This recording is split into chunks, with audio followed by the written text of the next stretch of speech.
अस्सलाम वालेकुम फ्रेंड्स, तो कैसे हैं आप? आई होप आप सब ठीक होंगे, खैरियत से होंगे और खुश भी होंगे। फ्रेंड्स, मैं हादिया मलिक फिर से आप लोगों के लिए न्यू वीडियो लेकर आई हूँ। आज की वीडियो में मैं आप लोगों से कैनाकॉम्प क्रीम का फुल रिव्यू शेयर करूंगी। आपको इस क्रीम के सही यूजेस बताऊंगी, इस क्रीम के बेनिफिट्स क्या होते हैं और साथ ही इसके साइड इफेक्ट्स क्या हो सकते हैं।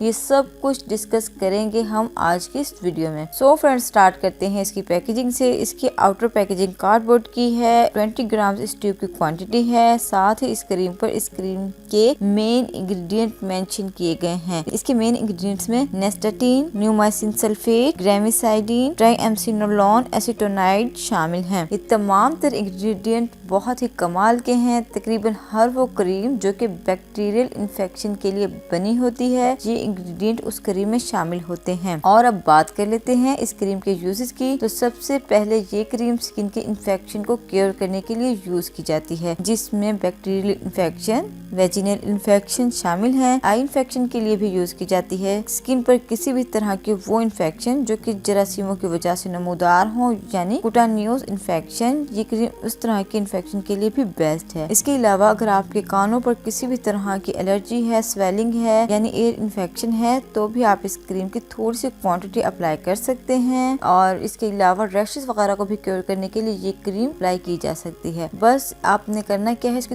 थोड़ी सी क्वांटिटी अप्लाई करनी है और 2 से 3 घंटे के लिए लगा रहने देना है। तो आप इसकी दिन में 2 से 3 बार एप्लीकेशन करेंगे तो आप देखेंगे दिनों में जो आपके एलर्जीज वगैरह हैं वो रिमूव होना स्टार्ट हो जाएंगी। तो ये थे इस क्रीम के यूजेस। अब हम डिस्कस करते हैं इसके बेनिफिट्स। तो कैनाकॉम्प क्रीम जब आप किसी भी इन्फेक्शन पर अप्लाई करते हैं तो इस क्रीम के जो मेन इंग्रेडिएंट हैं वो स्किन पर मौजूद एलर्जी पर एक सेल बनाते हैं और बैक्टीरिया को किल करते हैं, यानी स्किन पर मौजूद बैक्टीरिया से होने वाले इन्फेक्शन को रिमूव करते हैं, क्योर करते हैं, जिसकी वजह से इन्फेक्शन आहिस्ता आहिस्ता रिमूव हो जाता है। इसके बाद बात कर लेते हैं इस क्रीम के साइड इफेक्ट की। तो सबसे पहले मैं आपसे कहूंगी कि इस तरह के क्रीम्स को आप डॉक्टर के प्रिस्क्रिप्शन पर ही यूज किया करें तो बेस्ट है, अदरवाइज इसके साइड इफेक्ट्स भी हो सकते हैं। जब इस क्रीम के साइड इफेक्ट होते हैं तो इसकी वजह से हमारी स्किन पर इचिंग होती है, स्किन ड्राई हो सकती है, स्किन पर किसी भी तरह की इरिटेशन हो सकती है, यानी स्किन जली जली सी महसूस होती है। इसके अलावा हमारी आईज और लिप्स पर स्वेलिंग भी हो सकती है। और हाँ, सबसे अहम बात ये कि इस क्रीम को कॉस्मेटिक पर्पस के लिए कभी भी यूज ना करें,